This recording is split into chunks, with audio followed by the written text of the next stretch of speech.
You can feel like royalty without leaving the Philly area. We're here at Great Towers Castle on the campus of Arcadia University talking with Kat about this space. I mean, first of all, how lucky are we to be in such a beautiful place, Kat? You said you spent quite a lot of time here in your undergrad years. Absolutely. So I am the class of 2021, and I came to Arcadia, fell in love for the castle, an art history major, and while I was here, I was in the Society for Castle Restoration. I served as their historian and then their president, so I spent as much time as I possibly could in these walls.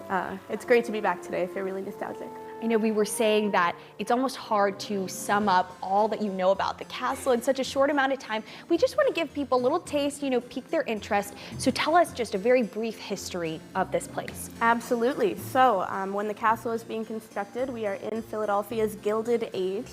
The castle was commissioned by William Welsh Harrison. He was a wealthy sugar baron in high society at the time. So he went on to do wonderful landmark places in Philadelphia, but this is really what kickstarted his career. So he was commissioned in 1893. They finished Great Towers Castle in 1898. And this was sort of William Welsh Harrison's great ode to European architecture and his family estate as well. And then in 1929, it was sold to Arcadia. At the time, it was called Beaver College. And so that's how we are able to use the space today. That's when we started working here.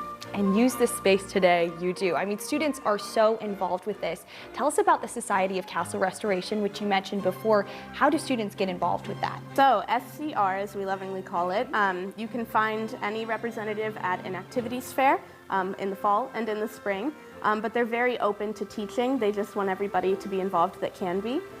So you can always contact them through the university or at one of the fairs, and they come, and twice a year they do a fundraising event. So it's an interactive event. In the fall it's Haunted Castle, where they turn the walls of this beautiful place into a spooky scare fest, and in the spring they might do live action Clue or some other event.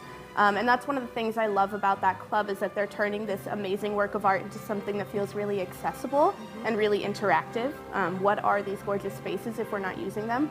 And then they also spend their time researching both the family and the estate, and their fundraising efforts are for eventual restoration projects. Sure, so not only do people fundraise here, but also there are some students who live here. That's right. Yeah. So we have about 50 students per year, first-year students that live upstairs. The sides are designated by gender.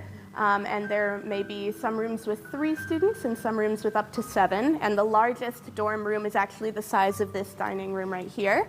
So it's quite spacious. The windows are beautiful. It's probably one of the most unique apartments you'll have at 18 years old. But the students really, really love living here. Yeah, it's incredible. Living in a castle at 18 years old sounds pretty crazy to me. Do you have any particular favorite spaces or memories of being here in the castle? You said you've spent, obviously quite a bit of time here. A million beautiful memories. I loved late nights in this space. The Rose Room, which we might look at later, was one of our favorite snow day traditions, was to sit there and watch movies all together.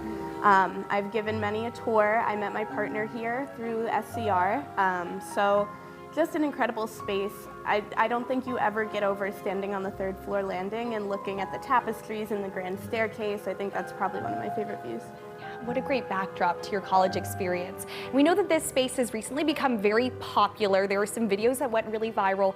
People seem to be showing up. It's great that people are enthusiastic, but we want to let them know how they can come out at the right times and also to be fully prepared to experience this. How should they do that if they want to? So because this is an event venue and also a dorm space and also offices, it's really important that we have folks register in advance. So you are more than welcome to tour, but you should email conferenceservices@arcadia.edu just to set that up so that we know you're coming, because what is visiting the castle if you don't get to hear this incredible history? Yeah, we want to make sure you have a great experience when you come on out here, as we are having right now.